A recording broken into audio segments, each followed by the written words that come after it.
Hello there everyone, welcome back to our channel. In today's video, you are gonna see how to know if someone is blocked you on Instagram or if someone has blocked you on your Instagram. So how you could find it out is you have to head over to your Instagram, and the first thing you can try is search for their username. Go to the search section, search for their username. If you can't find the person, then you might know that they may have blocked you if you can't see them in the search results. And the second thing you can try is if their profile doesn't appear or you can't view their posts or follow them.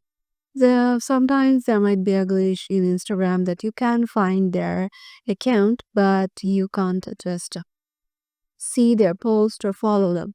So in that case, you can know that if they might have blocked you. And the last thing you can try is head over to the DMs if you guys had any conversation, but they have blocked you currently. Now, what you can do is go to their chats, and in their chats, you will not find their name, rather Instagram account or Instagram username in here. So then you can know that they have blocked you. So yeah, these are the three ways with which you can know if someone have blocked you on Instagram. Hope this video will help you out, and we'll see you in the next one.